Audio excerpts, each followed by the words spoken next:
안녕하세요. 여러분의 지갑을 지켜드리는 작은 유튜버 궁금하기예요. 이전에 언박싱했던 울트라가 살아서 돌아왔어요. 언박싱하고 바로 다음날 고치러 갔더니 어쩌다 이렇게 되었냐고 물어보길래 얼마나 튼튼한지 궁금해서 내려쳐봤다고 하니까 약간 정신 나간 사람 쳐다보듯 해서 살짝 부끄럽긴 했지만 그래도 돈만 주면 다 고쳐주는 세계적인 기업 삼성. GOS 끄고 사용하다가 폭발해도 돈만 주면 다 고쳐주겠죠? 아무튼 오늘 리뷰해야 할 게 너무 많은데 이전에 힐링실드 제품들을 한번 다뤄보긴 했지만 필름들을 이렇게 모아서 리뷰하는 건 처음인 것 같은데요. 필름 같은 소재면 다 거기서 거기 좋아봤자 디스플레이의 품질을 따라가지 못한다는 생각을 하고 있었는데 이번 리뷰 이후에 제 고정관념이 어떻게 달라지게 될지 궁금하네요. 일단 필름을 리뷰하기 전에 강화유리부터 먼저 알아볼게요. 울트라는 유리가 곡면으로 처리가 되어 있는 데다 지문인식까지 고려해야 하다 보니까 유리로 된 필름이 많이 없는데 지문인식이 되는 제품으로 고부기와 화이트스톤 그리고 내사랑 내고에서 강화유리를 출시했더라고요. 세 제품 다 이전에 한 번씩 다뤄봤던 제품인데 갤럭시에 적용되는 제품은 어떻게 다를지 기대가 되네요. 먼저 고부기부터 보면 강화유리 2장과 클리닝 키트가 들어있고 보시면 지문인식 쪽에 동그랗게 표시가 있는데 이따가 자세히 알아보도록 할게요. 화이트스톤 동글라스는 자외선 램프로 부착하는 방식으로 가격은 36,000원에 2장이 들어있고요. 설치 키트와 자외선 램프가 들어있어요. 내사랑 내고는 이전 S22 강화유리 리뷰 때 똑바로 하지 못한 게 좀 마음에 걸려서 이번에는 좀 자세하게 알아보려고 하는데요. 0.29mm 제품은 21,000원, 0.21mm 제품은 24,000원에 판매하고 있지만 이상하게 두께를 측정해보면 항상 두께가 똑같더라고요. 6,000원을 추가했으면 자외선 램프까지 구매가 가능한데 이미 램프가 있으신 분들은 6,000원 싸게 구입한다고 생각이 들 수도 있겠네요. 그럼 먼저 고부기부터 볼게요. 뭔가 부착이 된다는 느낌은 없는데 지문인식 쪽이 상당히 거슬리게 자리 잡고 있는 걸 볼 수 있어요. 테두리는 좀 걸리적거리는 느낌이 있고 지문인식을 다시 재등록하고 확인을 해보니까 아무것도 부착하지 않은 상태와 거의 비슷한 수준인데 인식률은 나쁘지 않은 듯 하고요. 테두리의 틈은 확인을 해보니까 상하 좌우 평균적으로 1.5에서 6mm 수준인 걸 확인할 수 있었어요. 화질 비교를 위해서 반만 부착하다가 발견했는데 이건 디스플레이 쪽에 접착제가 없고 테두리랑 지문 쪽에만 접착제가 있더라고요. 현미경으로 확대해서 보니까 도트 처리가 되어 있는 게 디스플레이와 완전히 붙어서 유막 현상이 생기는 걸 방지하려는 목적인 듯한데 육안으로는 식별이 잘 되지 않는 수준이고 화면을 켰을 때는 눈으로 확인이 되지 않는 정도이지만 확대 상태에서는 확실히 디스플레이에 간섭을 만들어내는 걸 볼 수 있었어요. 이상하게 지문 쪽에 간섭이 크게 생기는 게 보여서 이 부분도 확인을 해보니까 심각하게 디스플레이를 간섭하는 게 확인되었습니다. 지문이 묻어나오는 정도는 심한 편이었는데 혹시 조명 때문에 그런가 해서 돌려봤지만 동일한 결과였어요. 그냥 박스 테이프 떼다 붙여도 이것보다 나음은 화이트스톤. 화이트스톤은 UV 경화 방식을 사용하고 복잡한 설치 키트 구성으로 부착 난이도는 상당히 어려운 편인데요. 몇 번 부착해봤는데도 불구하고 부착 영상을 보면서 해야겠더라고요. 부착해서 보면 카메라 부분은 개방되어 있고 테두리 마감은 이것도 좀 날카로운 느낌? S21 리뷰 때 보니 유리가 얇을수록 이런 현상이 더 생기는 듯 하더라고요. 지문을 다시 재등록해서 확인해보니 인식 속도가 살짝 느려지긴 했지만 불편하다고 느껴질 정도는 아니고 인식률에는 문제가 없는 모습이에요. 틈새는 좀 넓은 것 같은데 확인해보니 1.9에서 2mm 수준. 이건 반만 부착할 수 없어서 그대로 확인을 해봤는데요. 확대를 해서 보니 미세하게 접착의 흔적들이 보이는데 이 정도 수준은 일반적인 접착 형태의 강화유리 기준으로 보면 고품질 강화유리와 비슷하거나 더 높은 정도가 될 듯하고 화면이 밝아지면 인지가 불가능한 정도의 수준이라고 보면 될 것 같은데 어느 정도 수준인지 궁금하신 분들은 영상 마지막 링크 확인 부탁드릴게요.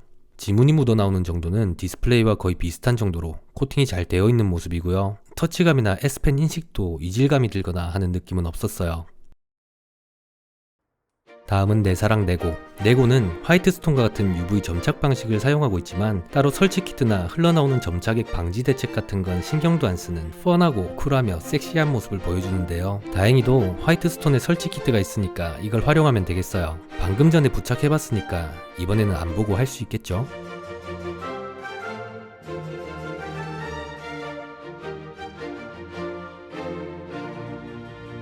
그래도 괜찮아요. 내고는 이럴 때를 대비해서 점착액을 2개 주니까 잘 닦아서 다시 부착하면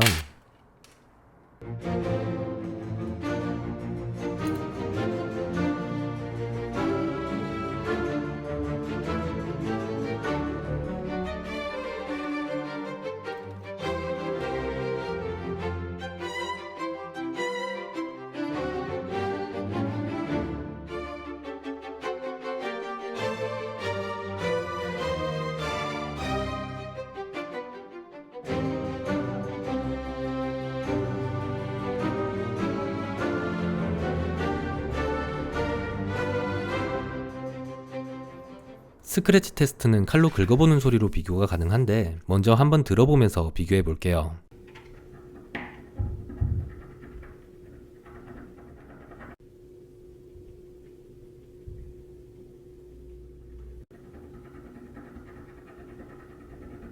표면 스크래치를 버텨주는 수준은 돔글라스가 가장 높고 다음으로 고부기, 내고 순이었는데 이건 경도 테스터기로 확인을 해보니 더 자세하게 알 수 있었어요. 먼저 6번으로 긁는 소리를 비교해 볼게요.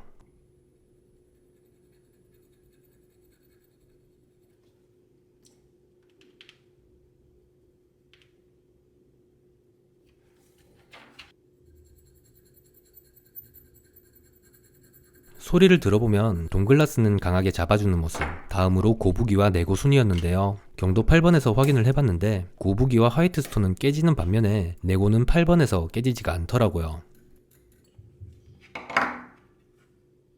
9번에서 깨지게 되네요. 파손 테스트를 어떻게 해야 할까 고민하다가 새로운 친구를 영입했는데요. 이건 인장 측정기로 당분간 초대 멤버였던 몽키를 대신할 텐데 파손되는 힘이 수치로 나오기 때문에 신뢰성은 있는데 비해 손맛은 없는 친구예요. 수치는 뉴턴으로 표시가 되는데 대략적으로 10뉴턴당 1kg의 물체가 누르는 힘이라고 이해하시면 될 것 같아요.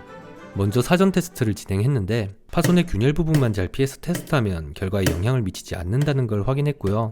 고부기부터 살펴보면 최고 수치 104뉴턴, 평균적으로 60뉴턴대에서 파손이 되고 모서리 부분은 절반에 미치지 못하는 20뉴턴대에서 파손이 되는 걸 확인할 수 있었어요.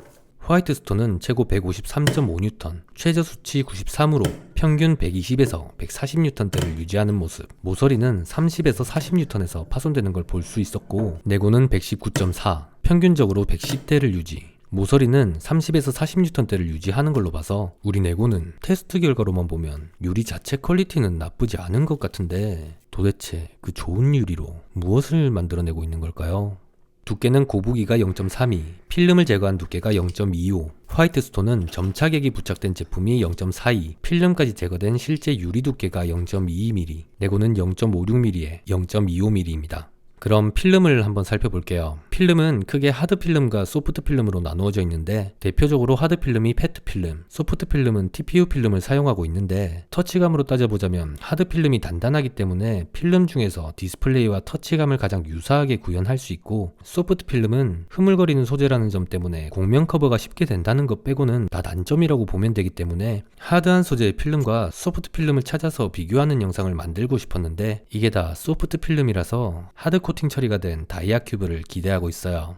먼저 슈피겐부터 보면 가격은 15,000원, 2장이 들어있고요. 다이아 큐브는 두 종류가 있어서 다 구매해봤는데 다른 하나는 4H라는 하드 코팅 처리를 했다는 필름인데 지난번에 9H 필름을 리뷰했을 때를 생각하면 대단한 정도는 아닌 듯해요. 두 제품 다 15,000원에 설치 키트와 함께 3장씩 들어있는데요. 먼저 4H를 열어보면 6장이 들어있어요. 뭐지? 버그인가? 힐링실드 하이레벨은 TPU 필름으로 6,000원에 한 장 들어있어요. ESR 리퀴드 스킨도 TPU로 15,000원에 3장, 설치 키트도 함께 들어있고 미끄럼 방지 패드도 함께 줘요. 이 패드 드디어 새걸로 바꿔줄 수 있겠네요. K안 실드마스터도 소프트 필름 10,000원에 따로 설치 키트 없이 3장 들어있고요. 제로스킨 아틀라스는 TPU 소재 15,000원, 설치 키트까지 포함해서 3장 들어있어요. 신지모루는 PMMA 소재라는 걸 사용했다고 하는데 구매한 후에 브랜드에서 제품 이상으로 전 고객들에게 환불 처리를 해주었기 때문에 PMMA 소재가 무엇인지만 간단하게 알아보고 제품 리뷰는 따로 하지 않으려고 해요.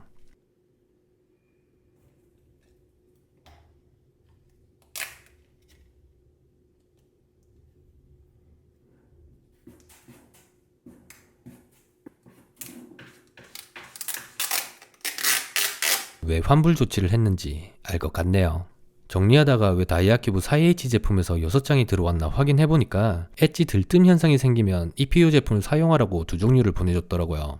제품들을 하나씩 다 부착해서 비교를 해봤는데 부착해서 봤을 때 확대를 해서 보면 디스플레이 간섭 수준이 거의 없는 것으로 보이는데 모든 제품들이 다 비슷한 정도였고 커버 부분까지 큰 차이가 없는 정도였기 때문에 이 부분은 시간 관계상 넘어가도록 하고 디자인적인 부분에서 보이는 차이는 대부분 제품이 카메라 부분이 파여있는 구조고 슈픽에는 카메라 부분에 구멍이 뚫려있고 ESR은 모두 다 덮는 형태였는데 전 제품 다 S펜이나 손톱에서 자국이 남기 때문에 카메라 부분은 뚫려있는 게 좋겠다는 생각이 들었어요. 나중에 황변 현상을 다뤄볼 수도 있겠다는 생각이 들어서 햇빛이 들어오는 창가에 부착을 해뒀는데요. 황변 현상을 제외하고 가장 큰 차이가 보이는 부분은 스크래치와 복원력이었어요.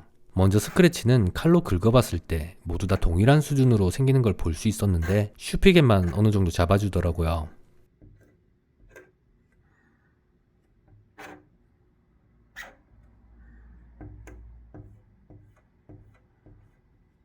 복원력도 확인해봤는데 손톱으로 다양한 힘으로 눌러서 확인을 해봤을 때 다이아 큐브 제품들은 약한 눌림 자국 정도는 5분 안에 빠르게 복원되었고 나머지 제품들은 1시간 정도 지나고 나니 약한 눌림 자국이 서서히 돌아오는 걸 확인했고 슈피겐이 복원력이 가장 낮은 수준이었는데 강한 눌림 자국에서 버티는 건 슈피겐이 가장 잘 버텨주는 모습이 확인되더라고요. 두께는 전 제품 다 동일한 수준으로 1.6mm, 지문인식도 속도나 인식률 부분에서 전 제품 다 크게 영향을 미치지 않는다는 것을 확인했습니다.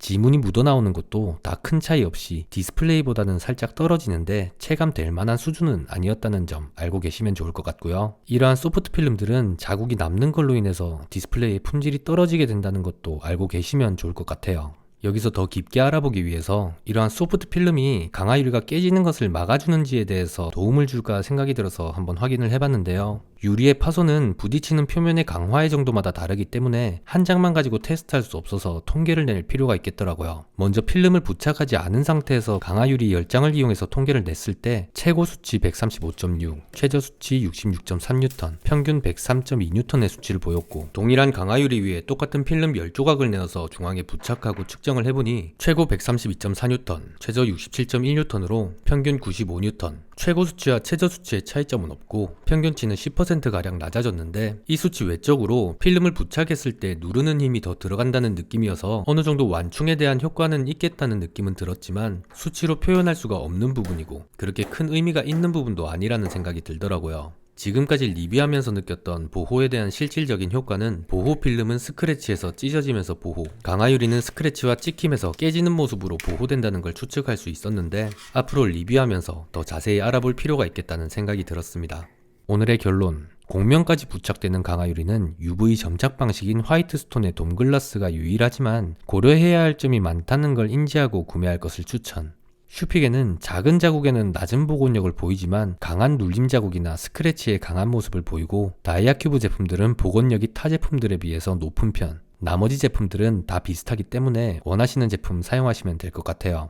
그리고 소프트 필름은 모두 터치감이 떨어질 수밖에 없고 사용기간이 길어질수록 디스플레이의 품질이 점점 떨어지게 된다는 것은 인지하시고 구매하시는 것을 추천드려요. 울트라 모델에 페트 필름이 나오지 않는 이유가 이 빳빳하다는 특성 때문에 곡면까지 커버되기 힘들기 때문이 아닐까 생각되는데요. 페트 소재인 삼성 정품 필름도 디스플레이를 완전히 커버하지 못한다는 이야기가 있는 걸 보면 그 이유가 맞는 듯한데 주문해뒀으니까 다음에 한번 다뤄보도록 하고요. 삼성 케어 플러스가 있는 경우에 파손 시 8만원에 디스플레이 교체가 가능하니까 디스플레이 자국에 스트레스를 받는 분들은 스크래치나 찍힘 자국은 살짝 포기하고 사용하다가 나중에 한 번에 교체하는 것도 추천드려요. 그럼 이번 영상도 많은 분들에게 도움이 되었기를 바라며 여러분과 함께 리뷰하며 배워가는 성장형 유튜버 궁금하기는 오늘 영상 여기서 마치도록 하겠습니다. 시청해주셔서 감사합니다.